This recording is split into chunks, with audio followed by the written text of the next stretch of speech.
नमस्कार मंडळी, आपण ऐकतो जुनं ते सोनं. आणि खऱ्या अर्थानं जुनी माणसं आता फार कमी उरलेली आहेत. जग सगळं झपाट्यानं बदलत चाललेलं आहे. सगळीकडे सगळ्या कृत्रिम झगमगाटामध्ये जग हरवत चाललेलं आहे. परंतु माढा तालुक्यातील खैराव येथील एक ज्येष्ठ नेतृत्व, ज्येष्ठ सामाजिक कार्यकर्ते आणि पुरातन काळामध्ये म्हणजे मागच्या काळामध्ये अनेक ज्येष्ठ नेत्यांसोबत ज्यांचा घनिष्ठ संबंध होता असं व्यक्तिमत्व विलासराव देशमुख यांच्यासोबत आज आपण चर्चा करण्यासाठी आलेलो आहोत. चर्चेचं कारण असं आहे की माढा तालुक्यातील अरणच्या हरिभाऊ नाना प्रतिष्ठानने त्यांना जीवन गौरव पुरस्कार देऊन त्यांचा गौरव केलेला आहे. 22 ऑगस्ट रोजी या पुरस्काराचं वितरण आहे. काय सांगाल बाप्पा, वयाच्या 84व्या वर्षी तुमचा जीवन गौरव पुरस्कारानं गौरव होतोय, कसं पाहताय, काय सांगाल? ही एक आनंदाची गोष्ट आहे. आणि हरिभाऊ नाना शिंदे हे एक लढाऊ आणि मिलिटरीमन होते. त्यांच्या कारकिर्दीत त्यांनी बरीचशी कामं, आरणचं सावतामाळी विद्यालय म्हणा आणि हे सहकार महर्षी शंकरराव मोहिते पाटलावर काम करत असल्यामुळे त्या सानिध्यामध्ये आमचा संबंध आला. आणि आज तागायत ते वाघासारखे जगले राहिले. मग त्यांच्या जोडीला गोविंदराव पाटील आरणकर, निवृत्ती रुक्मिणी अशी मंडळी होती. आणि या सगळ्यांनी मिळून सहकार महर्षींना केलं. आणि त्यावेळेचे आमचे बँकेचे डायरेक्टर SM पाटील तात्या, यांना सुद्धा त्यांनी खूप मोठं सहकार्य केलं.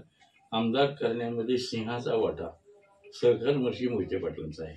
बरोबर, हो हो हो बरोबर. आणि या सर्व गोष्टीमधून एक चांगले संबंध त्यांच्यामुळे आल्यामुळं त्यांनी मला जीवन गौरव पुरस्कार देण्यात आलेला आहे. यापूर्वी त्यांनी बळीराम काका साठे यांना पुरस्कार देण्यासाठी माझ्या हस्ते यापूर्वी 4-5 वर्षापूर्वी त्यांनी माझ्या हस्ते त्यांना गौरव दिलेला होता. बरोबर. पण आता कुठल्या मुद्द्यावरून त्यांनी मला अचानक बोलवलं आणि सांगितलं की तुमचा असं जीवन गौरव पुरस्कार देतोय, तुम्ही त्या कार्यक्रमाला यावं लागेल. म्हणून भारतआबा शिंदेचे चिरंजीव यशवंतदादा शिंदे हे माझ्याकडे आले. मी तो स्वीकारला आणि मग त्यांना सांगितलं मी येतो कार्यक्रमाला. बरोबर. बाप्पा, तुम्ही जवळजवळ आज तुमचं 84 वय आहे. तुमच्या कळत्यापणापासून राजकारण, समाजकारण, महाराष्ट्रातली जी काही राजकीय स्थित्यंतरं झाली ही सगळी फार जवळून अनुभवलेली आहे. अलीकडे राजकारण फार बदलत चाललेलं आहे. राजकारणामध्ये पारदर्शकता असेल किंवा राजकारणामध्ये प्रामाणिकपणा असेल, याच्या पलीकडे जाऊन नेता आणि कार्यकर्ता यांच्यामध्ये जे असलेलं नातं असेल, निष्ठा असेल, त्या गोष्टी कुठेतरी हरवत चाललेल्या आहेत. राजकारणाची समीकरणं बदलत चाललेली आहेत. आणि हे सगळं तुम्ही जवळजवळ 70 वर्षापासून 80 वर्षापासून हे जवळून बघत आहात. काय सांगाल, कसं पाहता येईल? नाही, अलीकडे जी काय पूर्वीची प्रामाणिकपणानं राजकारण करण्याची किंवा दिलेला शब्द पाळून त्याशी एकनिष्ठ राहण्याची परंपरा होती, ती परिस्थिती सध्या नाही. आणि याच कारणानं की नेते मंडळी भ्रष्टाचारी जास्त झाली. त्यामुळं पैसे घेतले की कुणीकडे कुठं जातात त्याचं काही तत्व राहिलेलं नाही. हा वाद आहे. आणि पूर्वीच्या काळात कसं होतं की पूर्वीचा कुठलाही नेता सांगितलेलं काम करत होता विनामूल्य, फक्त ते येणार. आता सहकार महर्षी शंकरराव मोहिते पाटील ज्याचं काम होतं त्याला स्वतःच्या गाडीत मुंबईला नेत होते. 5 तासात गाडी नेऊन वत्सलराव नायकाशी भेटून त्याचं काम करून त्याला परत संध्याकाळी 10 वाजता अकलूजला सोडत होते. आणि सकाळी रेस्ट हाऊसला बसल्यानंतर कारखान्याची जीप देऊन त्याला एसटी स्टँडवर सोडत होती. इतकं काम महान त्या माणसाने केलं. बरोबर. म्हणजे तो काळ असा होता की हिंदू हृदय सम्राट बाळासाहेब ठाकरे आणि शरद पवार यांच्यामध्ये सुद्धा मैत्रीचं नातं होतं. लोकनेते स्वर्गीय गोपीनाथराव मुंडे असतील, लोकनेते विलासराव देशमुख असतील, हे आयुष्यभर वेगवेगळ्या पक्षात होते आणि पक्षाची विचारधारा ही दोघांची वेगळी होती. पण दोघांमधलं सख्य एवढं होतं की लोक दो हंसो का जोडा त्यांना म्हणायची, असे ते दिवस होते. काय सांगाल? नाही, त्यांचं दोघांचंही काम अतिशय उत्कृष्ट होतं. आणि त्यांच्या कामाबद्दल करावं तेवढं वर्णन किंवा शब्द अपुरे पडतात, एवढं दोघांचंही काम होतं. बरोबर आहे. बाप्पा, काय सांगाल, तुम्ही तुमच्या कळत्या वयामध्ये, तुमच्या ऐन तारुण्यामध्ये पंडित नेहरू, भारताचे माजी पंतप्रधान पंडित नेहरू यांना भेटले होते. त्याच्याशिवाय राष्ट्रपती डॉक्टर राजेंद्र प्रसाद यांना सुद्धा तुम्ही भेटले होते.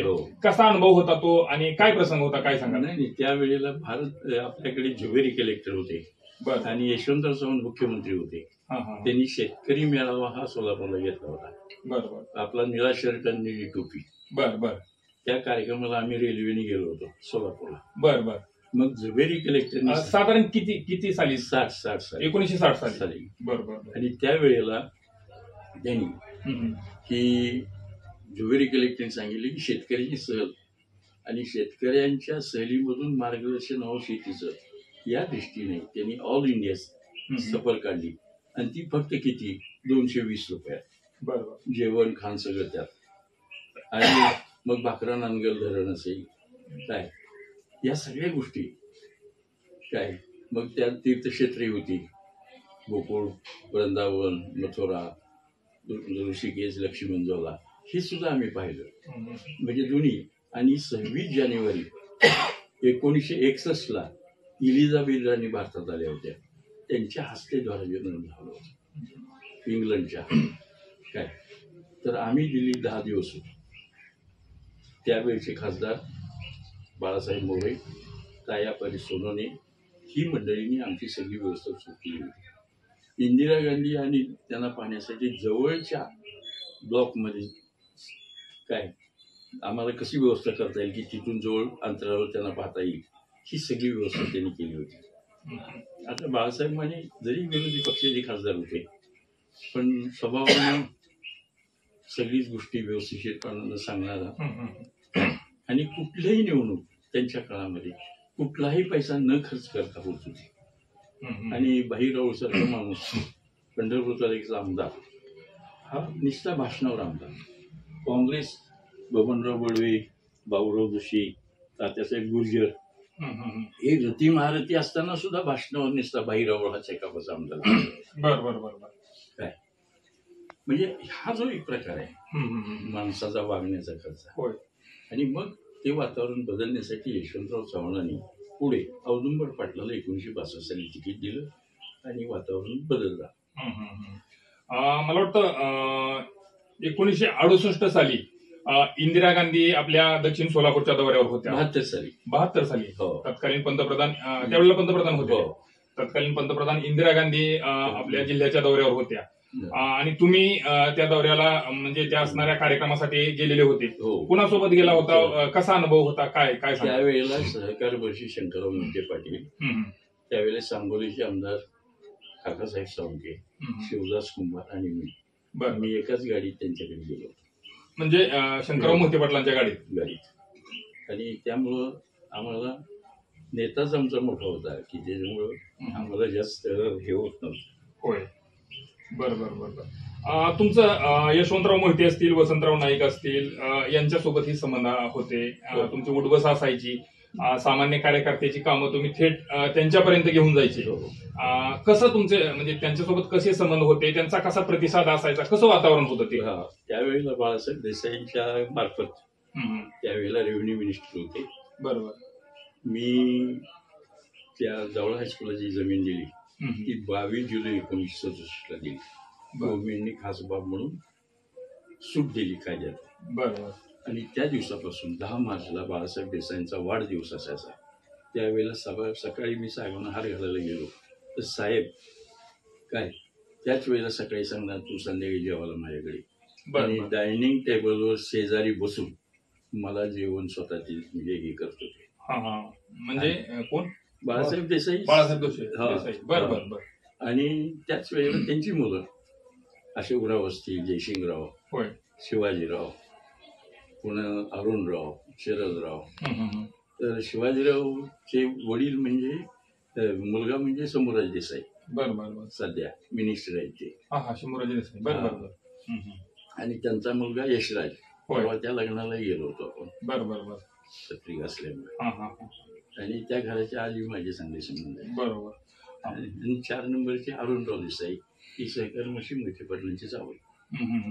काय. बरोबर. आणि 5 नंबर शरदराव हे बाबालाल काकडेला सहकार मशीनची बहीण दिली होती. त्या बहिणीची मुलगी म्हणजे मोहिते पाटलांची भाची. बरोबर. ही शरदरावला दिलेली. अभयसिंह राजे भोसले तुम्ही त्यांना खैरावला आणलं होतं किती साली आणि काय काय विषय होता? ते माझ्या अंदाजाप्रमाणे 84-85 ला असेल आपण. कारण की मी सरपंच झाल्यानंतर इथली वॉटर सप्लाय ते त्यावेळेला कॅबिनेट मंत्री होते ना? कुठं? हो कॅबिनेट मध्ये. परिस्थिती कशी होती की ही योजना महाराष्ट्र सरकारकडून महाराष्ट्रातनं 307 योजना दिल्ली सरकारच्या मंजुरीला गेल्या होत्या. बरं. मग ज्या वेळेला मी संदीपान थोरात खासदारला ही सांगितलं की ऑफिसची माझी योजना गेलेली आहे तर तुम्ही दिल्लीत बघा. मग त्यांनी मला रिप्लाय दिला की मी संजय गांधी वारल्यामुळं मी काही लक्ष दिलं नाही वगैरे. परंतु तीच गोष्ट खासदार बाळासाहेब माने माझे नातेवाईक रोकडी तालुका कोल्हापूर हातकलंगले त्यांनी 5व्या दिवशी मंजूर स्कीम सगळी पाठवली माझ्याकडे आणि मला पत्र दिलं की तुम्ही खास 2 महिन्यानंतर महाराष्ट्र सरकारशी संपर्क साधा तुमची योजना तिथे गेलेली आहे दिल्लीतून मंजूर होईल. आणि मग निर्णय असा झाला की गावकऱ्यांचं सगळ्यांची इच्छा अशी होती की वॉटर सप्लायचं भूमिपूजन कोणी करायचं. तेव्हा सगळ्या गावकऱ्यांनी आणि आमच्या बॉडीनं ठरवलं की पाणी जे प्यायचे आहे ती छत्रपतींच्या घराण्यातले अभयसिंगराजे भोसले यांना आणायचं आणि त्यांच्या हस्ते नारळ फोडून काय योगायोगाने नारळ फोडल्यापासून काय माझ्या अंदाजाने मे महिन्यात केलं. दिवाळीच्या पहिल्या आंघोळीला मी पाणी दिलं. बरोबर गावकऱ्या.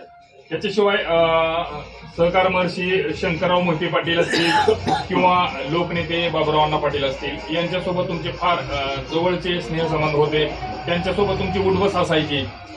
कसं नातं होतं आणि कशा पद्धतीचं वातावरण होतं ते काय? बाबुरावांचं हे वागणं कसं होतं आमच्या देशमुख लोकांना विशेष वागणूक असायची. आम्हाला कधीही त्यांनी नावाने हाक मारली नाही. देसाईशिवाय कधीच नाही. आणि आम्ही त्या वेळेला तिथे निघालो आणि अण्णांची भेट झाली तर अण्णा जेवायला निघाले तर देसाई जेवायला चला म्हणणार. मी कित्येक वेळा अण्णाबरोबर जेवायला त्यांच्या वाड्यात गेलो. काय आणि आपुलकीनं ते जेवायला पूर्वेकडे तोंड करून बसायचे वाड्यात आणि उत्तरेकडे तोंड करून आमचा पाठ असायचा शेजारीच.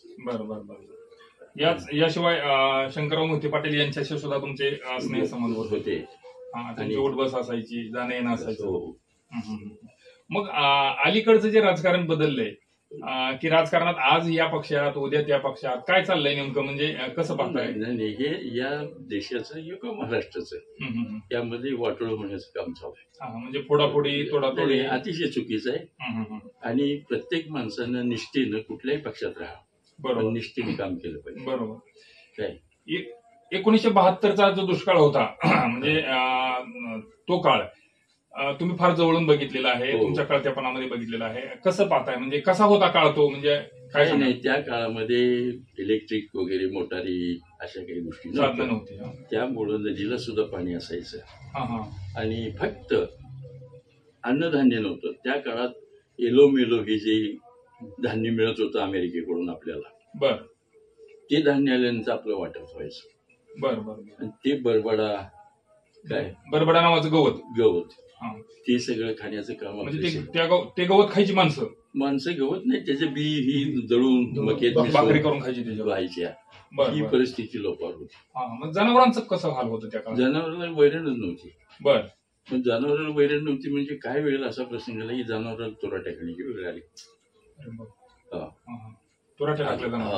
आणि पुन्हा 73 साली भयंकर पाऊस झाला आणि जनावरांचे मोळे तुटले पायाचे.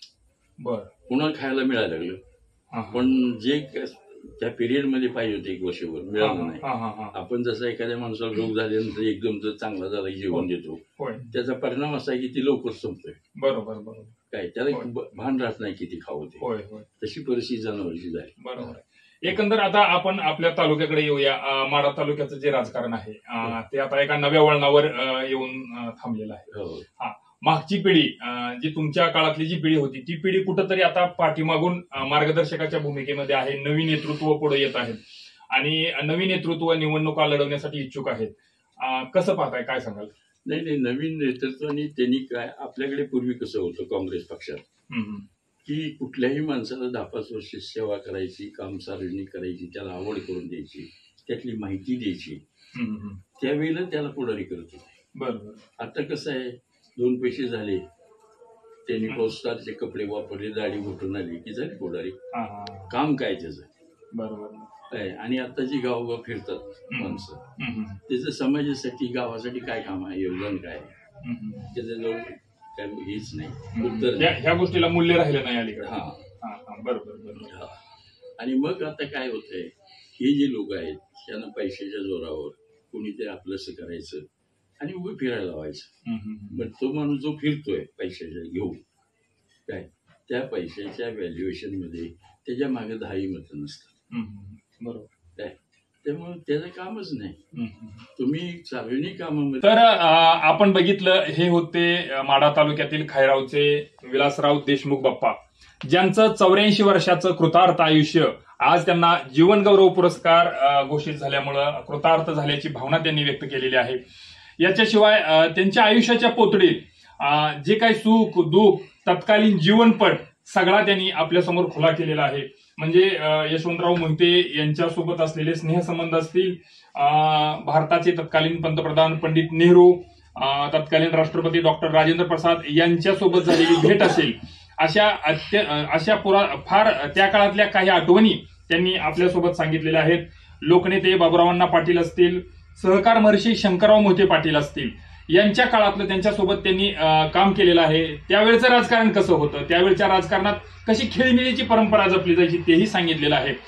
याच्याशिवाय ह्या 50-60-100 वर्षाच्या कालखंडामध्ये सगळ्यात भयावह असणारा दुष्काळ जो 1972चा दुष्काळ होता, त्या दुष्काळातल्या आठवणी सुद्धा त्यांनी सांगितलेल्या आहेत. याच्या पलीकडे जाऊन बदलतं राजकारण, म्हणजे राजकारणामध्ये आजकाल निष्ठा याला फार महत्व राहिलेलं नाही, त्याच्याबद्दल त्यांनी खंत व्यक्त केलेली आहे. ते त्या संदर्भाने व्यथित आहे तेही त्यांनी सांगितलेलं आहे. आणि शेवटी त्यांनी आजच्या तरुणाईला सशक्त राहायचं असेल, निरोगी राहायचं असेल, बलशाली भारताचं स्वप्न साकार करायचं असेल तर त्यांनी व्यसनमुक्त राहावं हाही सल्ला दिलेला आहे. तर अशा उत्तुंग व्यक्तिमत्वाला आज भेटण्याची संधी मिळाली. त्यांचा जो 84 वर्षाचा जो जीवनपट आहे तो थेट समोर बसून ऐकण्याची संधी मिळाली, याचा निश्चित मलाही अभिमान आहे. कॅमेरामन सागर सोबत ऑनलाईन माडासाठी बाबासाहेब लोंढे, खैराव.